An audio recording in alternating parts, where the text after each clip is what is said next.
Itigil mo ang lahat ng ginagawa mo ngayon dahil ang panalangin maririnig mo ay maaring ang huling pagkakataon na mararamdaman mong takot pagdating sa pera.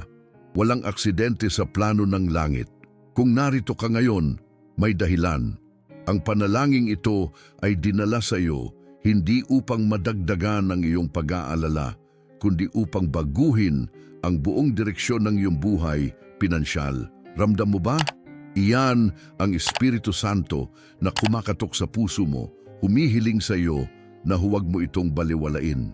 Ilang beses ka nang umiyak ng tahimik sa gabi, tinatanong ang Diyos, kailan po ba darating ang pagbabago? Ilang beses mo na bang pinilit ngumiti sa kabila ng takot sa kung saan mo kukunin ang pambayad sa upa, pagkain o utang?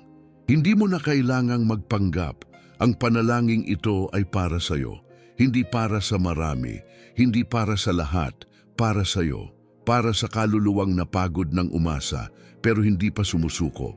Tanungin mo ang sarili mo, hindi ba't oras na para maranasan ang kabutihan ng Diyos hindi lang sa espiritu kundi sa pisikal na mundo mo? Hindi mo ba nararapat na makita ang account mo puno ng biyaya at hindi ng kaba? Ang sagot ay oo. Oo, karapat-dapat ka. Oo, pinili ka. Oo, darating ang pagbabago at ang simula ay ngayon. Kaya manatili ka, makinig ka hanggang dulo, huwag kang lalayo.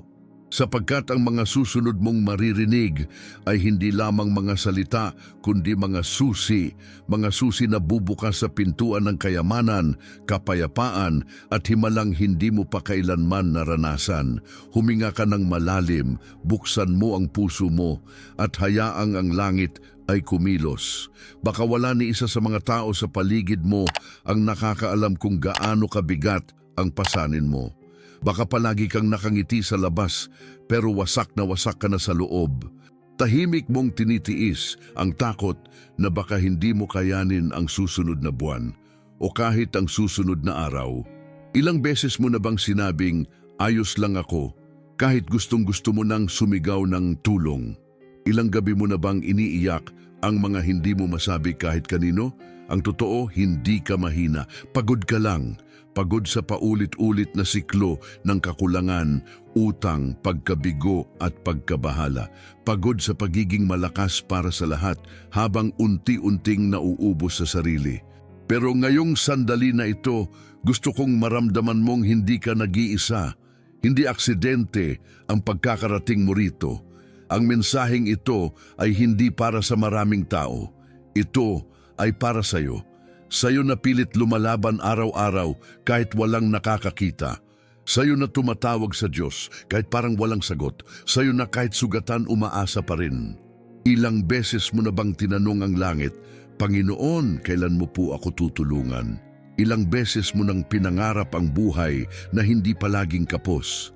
Tapat ka, madasalin ka, responsable ka. Pero bakit parang laging kulang? Bakit laging ikaw ang nauuna, pero ikaw ang laging nahuhuli? Baka oras na para malaman mo ang hindi pa sinasabi ng iba. May harang na kailangang masira. May pinto ng biyaya na kailangang mabuksan. At oo, may panalangin na magbubukas ng lahat ng iyan. Dahil hindi totoo na ito na ang buhay mo. Hindi totoo na hanggang dito ka na lang. Ang totoo ay may bagong kabanata na gustong simulan ng Diyos sa iyo. At nagsisimula ito sa pananampalataya. Pananampalataya na ang panalangin ito ay hindi lamang mga salita, kundi gabay, ilaw at kapangyarihan. Kaya manalig ka. Maniwala kang hindi mo ito nakita dahil bored ka o napadpad ka lang dito. Pinadala ito sa iyo para ipaalala, hindi ka iniwan ng Diyos. Hindi mo man siya nararamdaman palagi, pero kasama mo siya sa bawat luha, bawat buntong hininga, bawat tanong na hindi mo kayang bigkasin. At ngayon, gusto niyang sagutin ka. Kaya manatili, huminga, buksan ng puso, isuko mo muna lahat, at makinig ka sa panalangin magpapabago sa direksyon ng buhay mo. May sikreto na hindi sinasabi ng mundo, pero matagal nang isinulat sa langit. Ang tunay na yaman ay hindi nagsisimula sa trabaho, negosyo o pera. Nagsisimula ito sa panalangin. Sa tuwing ipinagkakatiwala mo ang iyong pangangailangan sa Diyos, gumagalaw ang mga bagay na hindi mo nakikita. Gumagalaw ang mga tao, pagkakataon at milagro na hindi mo kailanman inasahan. Pero ang tanong, kailan ka huling nanalangin hindi dahil sa takot, kundi dahil sa pananampalataya? Hindi para lang humingi, kundi para maniwala na ito na ang sandali ng pagbabago? Ang panalangin ito ay hindi karaniwan. Dala nito ang pahintulot ng langit na baguhin ang iyong takbo ng buhay. Dala nito ang pahinga na matagal mo nang hinihintay. Dala nito ang direksyon na matagal nang nawawala. Kapag sinabi mo ito mula sa puso, may mababasag, may mapapalaya, may mabubuksan. Hindi mo kailangang magpanggap na malakas. Hindi mo kailangang magpakita ng perpektong pananampalataya. Ang kailangan mo lang ay magsimulang maniwala muli.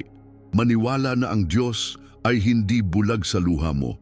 Maniwala na ang langit ay hindi bingi sa panaghoy mo.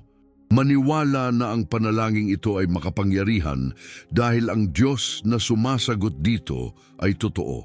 At kung nararamdaman mo ngayon na may mainit na dumadaloy sa puso mo, kung parang may kapayapaang dahan-dahang bumabalot sa iyo habang binabasa mo ito, huwag mo na pigilan.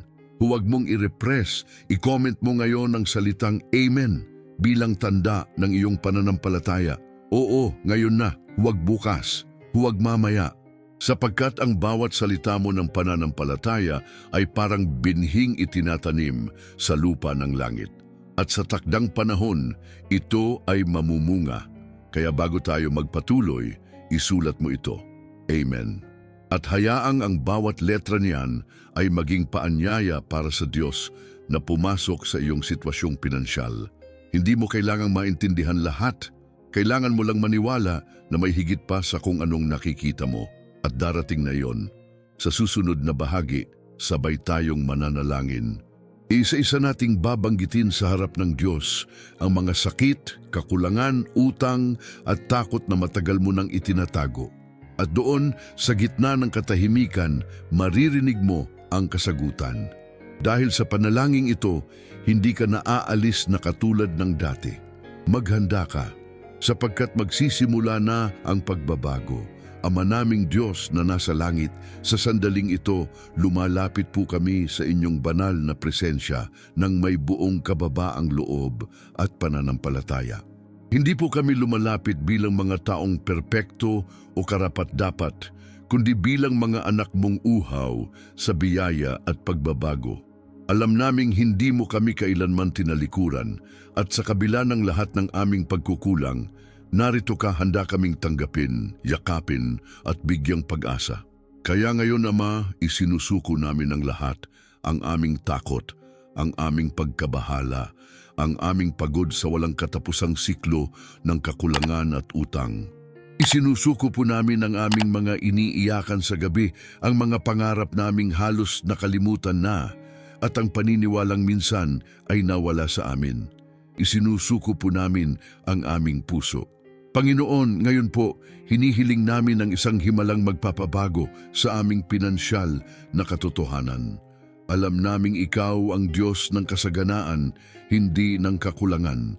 Ikaw ang Diyos ng kalayaan, hindi ng pagkakagapos. Kaya sa panalangin ito, hinihiling po namin, buksan mo ang langit para sa amin. Ipadala mo ang iyong mga anghel upang i-unblock ang bawat pintuan ng oportunidad na tila isinara sa amin. Wasakin mo ang bawat espiritual na hadlang na pumipigil sa aming kita, sa aming trabaho, sa aming negosyo, sa aming promotion. Patawarin mo po kami kung minsan kami nagduda, pero ngayon bumabalik kami sa inyo ng may buong tiwala. Kami po ay nananalig, Panginoon, na kaya mong baguhin ang lahat. Sa isang iglap, sa isang kilos, sa isang salita mo lang. Panginoon, sa bawat salitang aming binibigkas ngayon, naway maramdaman ng bawat isa ang pagdaloy ng iyong kapangyarihan. Nais naming ilapit sa iyo ang bawat account na kulang, bawat utang na bumabagabag, bawat trabaho na hindi sapat, bawat pagkakataong tila umiiwas. Hipuin mo ang mga sistemang may hawak sa ekonomiya. Ikaw ang Diyos na higit sa gobyerno, higit sa bangko, higit sa mga kumpanya. Kaya ngayon, Panginoon, pinakakawalan po namin ang kontrol at inilalagay sa iyo ang aming pag-asa. Gawin mo po ang hindi namin kayang gawin.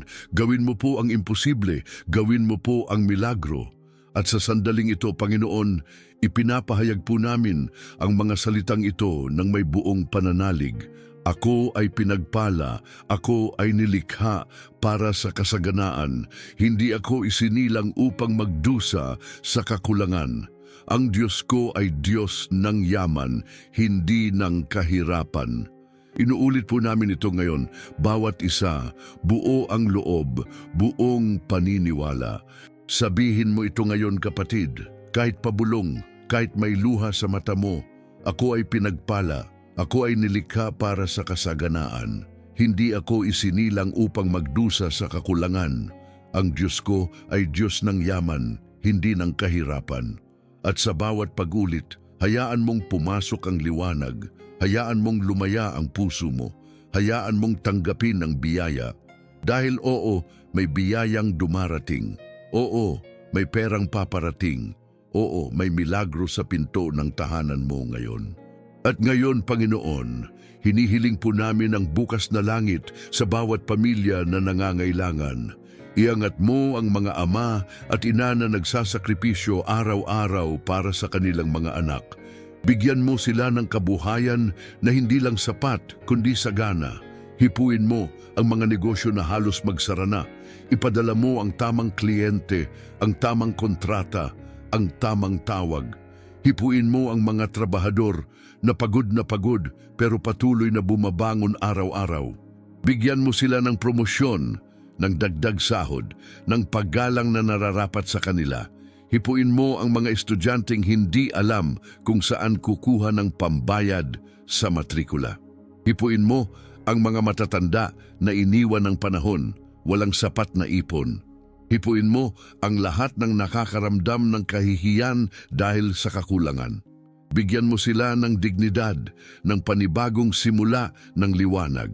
O Diyos, pakinggan mo po ang mga pusong ito na sabay-sabay nananalangin ngayon. Maraming sa amin ang matagal nang hindi nakakatulog ng mahimbing dahil sa utang. Maraming sa amin ang nagigising ng madaling araw dahil sa kaba. Maraming sa amin ang nahihiyang magsabi ng totoo na halos wala nang natitirang pag-asa. Pero ngayong sandaling ito, bigyan mo po kami ng kapayapaang hindi kayang bilhin ng pera, kapayapaang galing sa langit, kapayapaang nagsasabing hindi pa tapos ang Diyos, kapayapaang nagsasabing hindi kita pababayaan, kapayapaang nagsasabing ang milagro mo ay nasa daan na. Kaya Panginoon, buksan mo po ang pinto. Ngayon, sa mismong oras na ito, hayaan mong ang panalangin ito ay magbunga ng aksyon sa langit, na ang mga anghel mo ay magpadala ng tulong, hindi bukas, kundi ngayon, na ang mga pintuan ng kasaganaan ay bumukas, hindi para sa ilang piling tao, kundi para sa lahat ng nananalig. Dahil ikaw ang Diyos ng lahat, hindi ng ilan lamang. Patuloy naming dinadalangin, Panginoon, na habang sinasambit namin ang mga salitang ito, dahan-dahang mabago ang aming pananaw, ang aming damdamin at ang aming realidad. Kami po'y naniniwala na hindi mo kami nilikha upang palaging kapos. Hindi mo kami nilikha upang habambuhay na mag-alala kung paano namin bubuhayin ang aming pamilya. Hindi mo kami nilikha upang tumira sa takot, kundi sa pananampalataya. Kaya sa sandaling ito, sinasabi po namin mula sa puso, tinatanggap ko ang bagong simula, tinatanggap ko ang kasaganaan, tinatanggap ko ang pabor ng Diyos, tinatanggap ko ang panibagong pintuan ng biyaya. Panginoon, hinihiling po namin ang proteksyon sa bawat sentimong ibinibigay mo. Huwag mong hayaan na ito ay maagaw ng mga hindi tapat.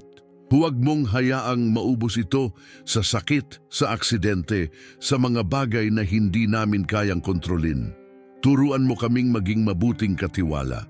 Turuan mo kaming gamitin ang yaman hindi lang para sa amin, kundi para sa iba, para sa simbahan, para sa kapwa, para sa pagpapalawak ng iyong kaharian. Dahil ang tunay na yaman ay hindi lamang nasusukat sa dami ng pera sa bangko, kundi sa lawak ng pusong marunong magmahal, magbigay at sumunod sa iyo. At ngayon, Panginoon, idinadalangin namin ang bawat tagapanood at tagapakinig ng panalangin ito. Alam mong isa-isa silang dumaan sa sakit, sa hirap, sa tahimik na laban. Pero ngayon, sama-sama kaming lumalapit sa iyo, sa iisang tinig, sa iisang puso, sa iisang pananalig. Isang pananalig na nagsasabing, ako ay tatayo, ako ay hindi susuko, ako ay magtatagumpay. Kaya habang inuulit namin ito, Panginoon, patatagin mo kami, palakasin mo kami, buuin mo muli ang mga pusong halos gumuho na. Buhayin mong muli ang apoy ng pananampalataya na halos mapundi na. At hayaang sa mismong panalangin ito, maramdaman namin ang init ng iyong presensya. O Ama, alam naming sa inyo walang imposible. Walang pinto ang sarado kung ikaw ang kumakatok. Walang bangko ang makakapigil kung ikaw ang nagbibigay. Walang tao ang makakahadlang kung ang langit na ang gumagalaw.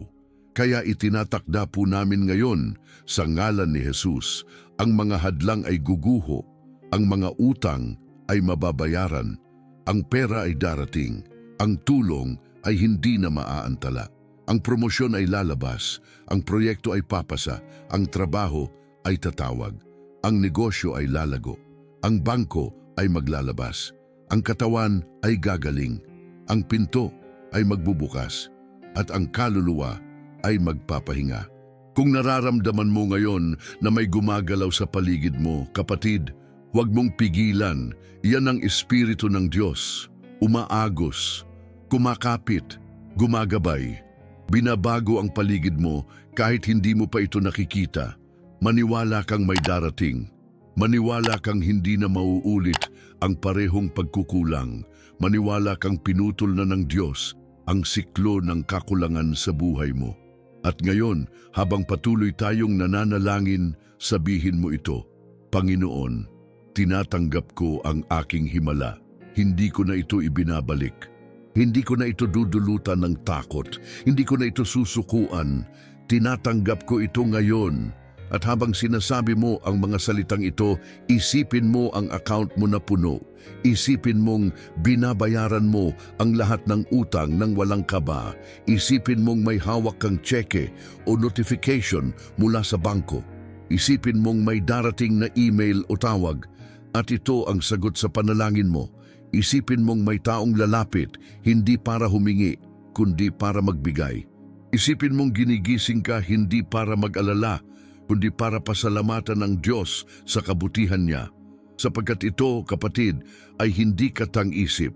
Ito ang plano ng langit para sa iyo. Kaya, Panginoon, muli naming idinadalangin, putulin mo ang bawat espiritual na kadena. Basagin mo ang bawat sumpa ng kahirapan. Ibalik mo ang lahat ng nawala sa 7 beses na sukat. Ibalik mo ang kumpiyansa, ang pag-asa, ang kapayapaan.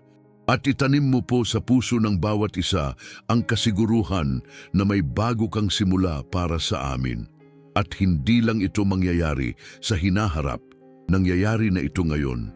Sa mismong panalangin ito, sa mismong hiningang ito, sa mismong salitang ito.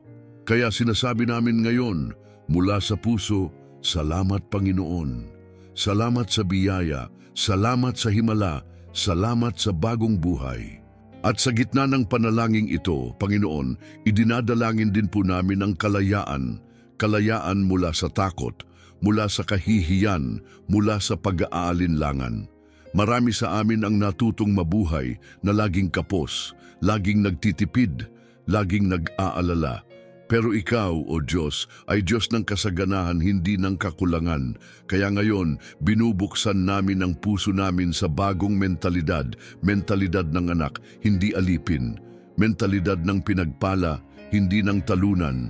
Mentalidad ng mayaman sa paningin mo, hindi mahirap sa tingin ng mundo. Simula sa panalangin ito, itinatakda namin na babaguhin na ang aming paningin sa sarili. Hindi kami basura, hindi kami pabigat, hindi kami malas. Kami ay anak ng Diyos na buhay at sa Kanya kami ay mahalaga, pinagpala at nilikha para mamuhay ng buo, malaya at masagana. Panginoon, inilalapit din po namin ang aming mga desisyon. Minsan po, kami mismo ang humahadlang sa iyong biyaya. Minsan kami ay pinangungunahan ng takot kaysa pananampalataya. Minsan kami ay kumakapit sa mga bagay na pinapalaya mo na. Kaya ngayon, hinihiling po namin ang iyong gabay. Bigyan mo po kami ng karunungan. Bigyan mo po kami ng direksyon. Kung saan mo kami gustong dalhin, doon kami sasama. Kung anong pintuan ang ayaw mong pasukin namin, isara mo. At kung alin ang nais mong pasukin namin, kahit gaano ito kalaki o kaimposible, bigyan mo po kami ng lakas ng loob para tumuloy. Ama naming Diyos, inaamin po namin, hindi namin kayang mag-isa, kaya kailangan ka namin, hindi lang sa oras ng kahirapan, kundi sa bawat hakbang ng aming buhay. Nais po naming maranasan ang iyong presensya sa aming mga transaksyon, sa aming bank account, sa aming mga email, sa aming mga tawag, sa aming mga plano. Nais po naming maramdaman ka sa bawat sulok ng aming tahanan. Pumasok ka po sa aming opisina, sa aming silid, sa aming kwarto, sa aming puso. Pumasok ka po sa bawat suliranin at baguhin mo ito mula sa loob. Hinihiling po namin ito, hindi dahil kami ay perpekto, kundi dahil ikaw ay tapat. Tapat sa mga nangangailangan, tapat sa mga nananampalataya, tapat sa mga hindi sumusuko. At ngayon, sa ngalan ni Jesus, inilalagay po namin ang bawat detalye ng aming pinansyal na buhay sa iyong mga kamay. Lahat ng utang, lahat ng pagkukulang, lahat ng bayarin, lahat ng alalahanin.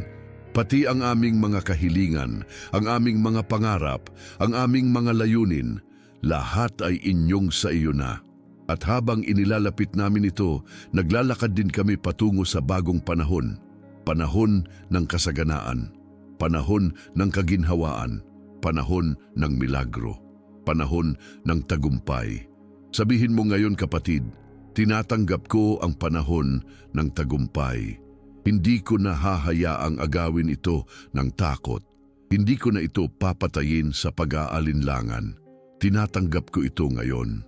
At habang binibigkas mo ito, mararamdaman mong may napuputol, may naalis, may natanggal. Iyan ay ang espiritu ng limitasyon, ang espiritu ng kawalan, ang espiritu ng takot na matagal nang nakakapit sa iyo.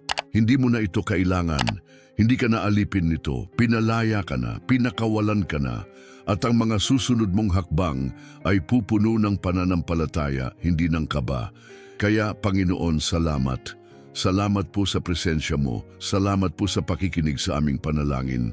Salamat po sa pagbibigay ng liwanag sa gitna ng kadiliman.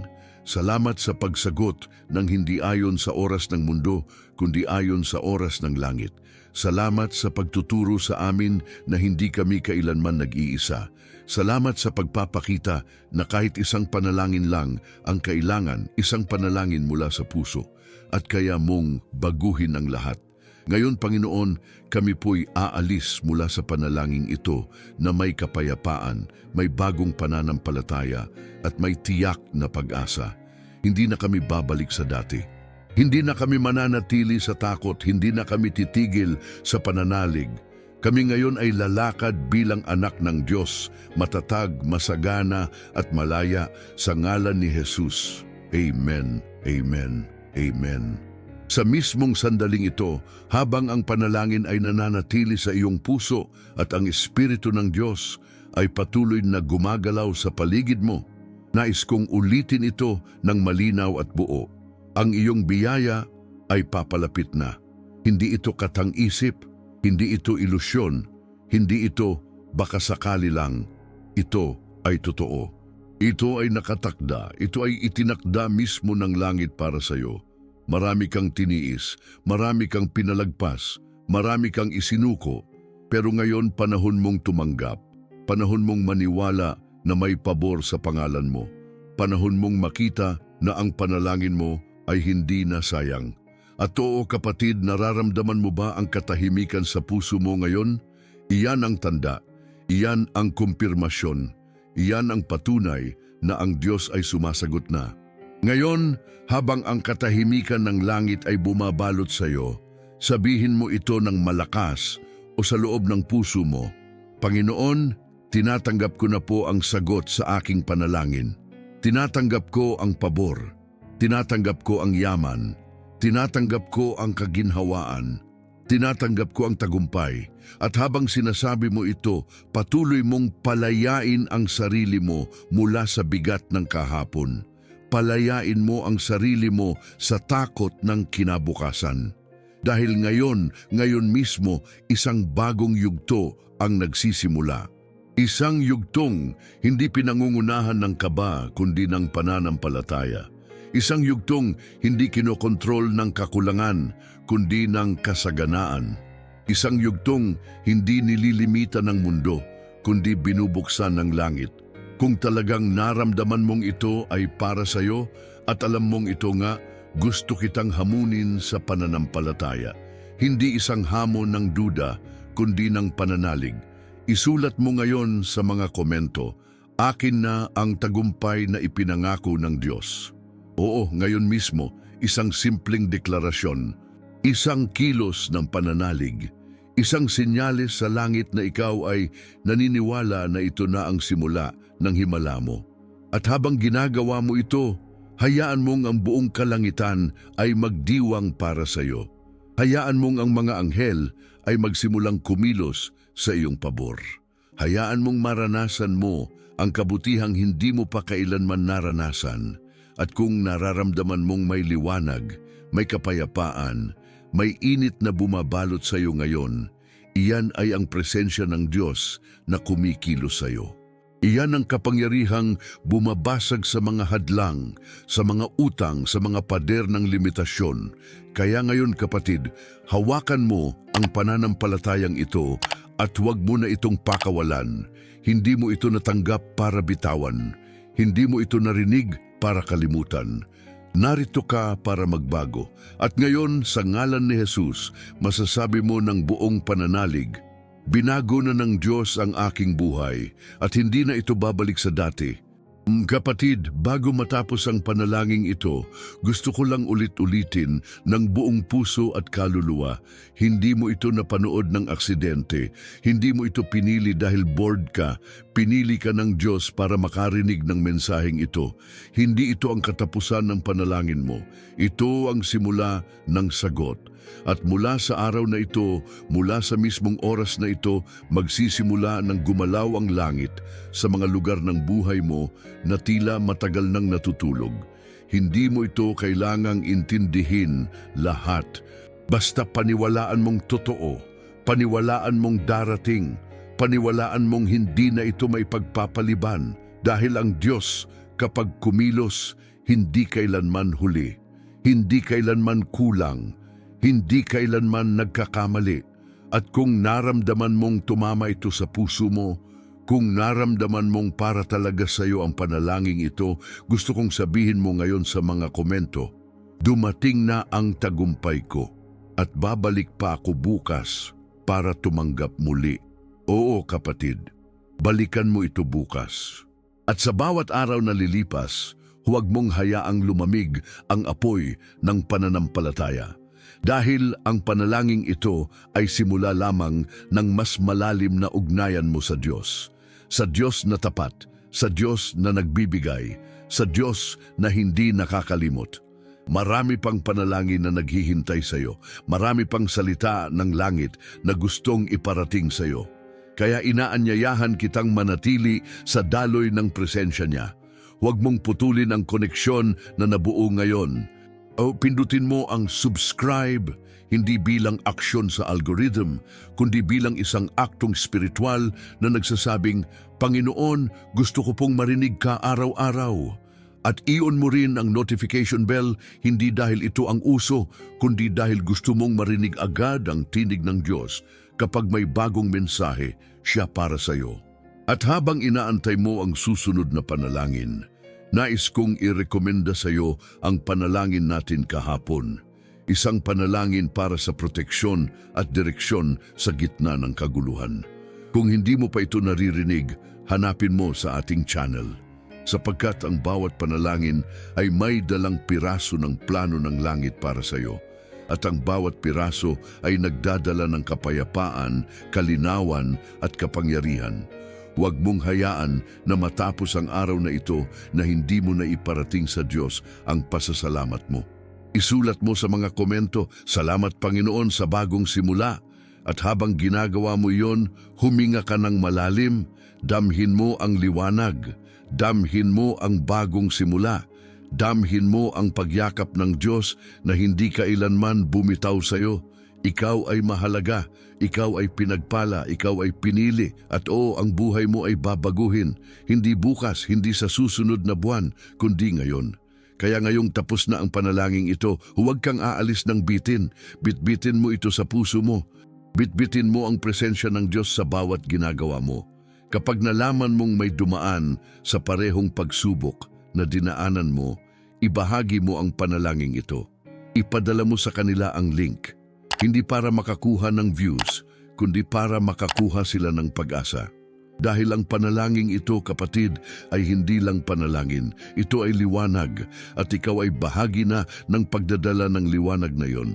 Magkita tayo muli bukas sa parehong channel, sa bagong panalangin, sa panibagong salita ng langit. At hanggang sa muling pagkikita natin, sabihin mo ito araw-araw, "Ako ay pinagpala, ako ay nilikha para sa kasaganaan, ako ay may Diyos na tapat at hindi na ako babalik sa dati." Mahal ka ng Diyos, mahal ka namin, at dito sa ating tahanan ng panalangin, lagi kang may puwang.